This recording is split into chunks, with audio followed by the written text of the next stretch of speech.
কথা হচ্ছে এটা সুফিবাদ ইসলামের সাথে কোনো সম্পর্ক নাই। সুফিবাদের প্রত্যেকটি জিনিস ইসলাম বিতর্কিত। আর ইবনে আরবিকে কাফের বলছে কতজন, 40 জন আলেম কাফের বলছে, বড় বড় আলেম। হ্যাঁ, এর মধ্যে এজজুদ্দিন ইবনে আব্দুস সালাম আশ-শাফিঈ আল-আশআরী, আমরা শুধু সালাফিরা বলিনি, আশারীরাও কাফের বলছে। ইমাম যাহাবি বলছে, তার কয়ে ইবনে আরবির একটা কিতাব আছে, নাম হচ্ছে ফুসুসুল হাকাম। ফুসুসুল হাকাম, এই কিতাবে যদি কুফরি না থাকে পৃথিবীর কোথাও আর কুফরি নেই। না বুঝছেন কিনা? কেন?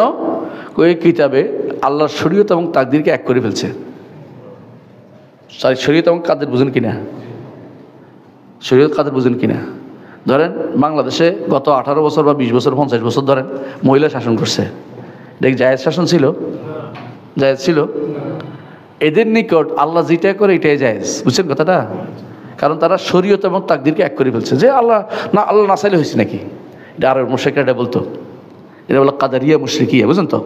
তো এই লোকে ইবনে আরবির নিকট কোনো কিছু হারাম নাই, তো যে বলে ফেরাউন তো জান্নাতে যাবে, তাহলে আযাবের কথা বলছে, আযাব তো মিষ্টি অর্দুবা থেকে, তো মেয়ে আর মা একই জিনিস। বুঝলেন? নাউজুবিল্লাহ, বুঝলেন না কথাটা? এই জন্য ইমামরা যোগে যোগে বলছে যে, মানে এরপরে যারা আসছে প্রত্যেকে বলছে, এর উপরে বই লিখছে, বেকারি একটা বই লিখছে যে ইবনে আরবি কাফের ছিল, বেকারি, আল্লাহ বেকারি, তিনি একটা গ্রন্থ লিখছে। সব অন্য মাসলাকের, আমি শুধু সালাফিদের কথাই বলছি না, এরাই গ্রন্থ লিখে ওকে তাকফির করছে। এরা কাফেরদের কোনো সন্দেহ নেই। ইবনে আরবি আকফর ওয়াহিদ, কারণ ইবনে আরবি নামে যারা আপনারা বলতেছেন, ইবনে আরবি এক জিনিস, ইবনুল আরবি আরেক জিনিস।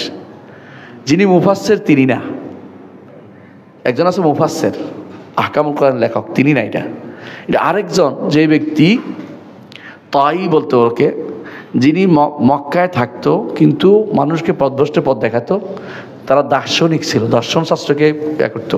তাদের নিকট আল্লাহ যেটা করছে এটা তো অবশ্যই রাজি হইতে হইব। আর আমরা কি বলি? আল্লাহর রেদা শুধু শরীয়তের মধ্যে, অন্যটা তিনি হতে দেন, তবে সন্তুষ্টি সেটাতে নাও থাকতে পারে। নাই, কোনটাতে সন্তুষ্টি আছে, কোনটাতে সন্তুষ্টি নেই, কথা বুঝেন? কিন্তু আল্লাহর রেদা শুধু শরীয়তে, আল্লাহ সন্তুষ্ট শরীয়তে। আল্লাহ কইছে ওয়ালা ইয়ারদা লিইবাদিল কুফর, বান্দাদের কুফরি তিনি সন্তুষ্ট না। কিন্তু কুফরি হচ্ছে কিনা? হচ্ছে কিনা? হতে বলে সন্তুষ্ট না। সুতরাং বোঝা গেছে ইবনে আরবি হচ্ছে পথভ্রষ্টদের নায়ক। ইবনে আরবির অনুসারী, ইবনে আরবির মতো এরকম আরও আছে, ইবনে হুদ, ইবনে সাবঈন, তিলমিসানি, ফাজিরা তিলমিসানি বলে। অনুরূপভাবে সোহরাওয়ার্দী তরিকা বলে না, সোহরাওয়ার্দী তরিকা একজন, এটা আরেকজন, সোহরাওয়ার্দী আল মাকতুল, এটা আরেকজন। অনুরূপভাবে শামসে তিবরিজি, অনুরূপভাবে তার অনুসারী হয়েছে খুব বেশি, আপনারা তার কথা বেশি বলেন, রুমি। জি, এগুলি সবগুলি একই কায়দার মানুষ। এগুলি আল্লাহর শরীয়ত এবং কাদারকে বুঝতে পারে নাই, অথবা ইচ্ছাকৃত নষ্ট করেছে। এরা কাফেরদের ক্রীড়নক হিসেবে কাজ করেছে, ইমানকে নষ্ট করেছে। এই জন্য তাসাউফের মধ্যে এই ধারা, মানে তাসাউফের মধ্যে এইগুলো যারা সবগুলো বিভ্রান্তি। তাসাউফ নাম না দিয়ে যেটা হক কাজ করেছেন আলেমরা যুগে যুগে, তাদের মধ্যে বিখ্যাত আলেম ছিলেন সৈয়দনা আব্দুল কাদের জিলানী রহমতুল্লাহ আলাইহ।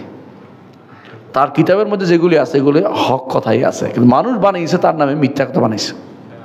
কথা বুঝতে পারছেন? মানুষ তার নামে মিথ্যা কথা বানিয়েছে। তিনি মুতাসাওয়িফ বা তাসাউফের এই শব্দ ব্যবহার করেন না, তার কথা ছিল জুহুদ ও তাকওয়া। এই জন্য তিনি আল গুনিয়াতু লি তালিবিল হক, কথা বলা যাবে না, আল গুনিয়াতু লি তালিবিল হক তার বইয়ের নাম, আল গুনিয়াতু লি তালিবিল হক।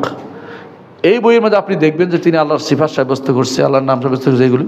সুতরাং তাসাউফ কখনো ইসলামী কোনো পরিভাষাও না। তাসাউফ নিয়ে যারা চর্চা করে তারা মুসলিম কারো আদর্শ হইতে পারে না, এরা ভুলের মধ্যেই লিপ্ত রয়েছে। বরং ইসলামিক পরিভাষা হচ্ছে জুহুদ ও তাকওয়া এবং এই শরীয়তের নিয়ম, যেটা আল্লাহর বিধিবিধানকে অনুসরণ করার চরম পরাকাষ্ঠা দেখানো, এটা ভালো কাজ। কিন্তু তাসাউফ নাম দিয়ে যেটা করা সবগুলি বিভ্রান্তি থেকে মানুষকে উদ্ধার করে না। এই জন্য নামগুলি দেওয়াই যাবে না, বুঝছেন কিনা? যেমন আপনি সমাজতান্ত্রিক ইসলাম, গণতান্ত্রিক ইসলাম, তারপরে আরেকটা কি ধর্মনিরপেক্ষতা ইসলাম, এই জাতীয় নাম দেওয়া যাবে না। বুঝলেন না কথাটা? ইসলাম ইসলামিক, ইসলামিক গণতন্ত্র, ইসলামিক গণতন্ত্র, এই জাতীয় কথা, সেকুলার ইসলাম, এগুলি কোনটা বলা যাবে না। এগুলি এগুলি এগুলি আমাদের এগুলি কি হীনমন্যতার কারণ।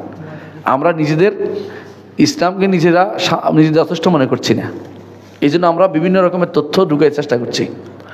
তাছাড়াও আসলেই পুরোটাই হচ্ছে হিন্দুত্ববাদ থেকে আসছে, এবং ওই যে বৌদ্ধদের থেকে আসছে, খ্রিস্টানদের থেকে আসছে, গ্রিক দর্শন থেকে আসছে, আর একটা হচ্ছে যেটাকে বলা হয় গান্নুসিয়া দর্শন বা জেনোসাইড দর্শন থেকে আসছে, মিশরীয় জেনোসাইড দর্শন।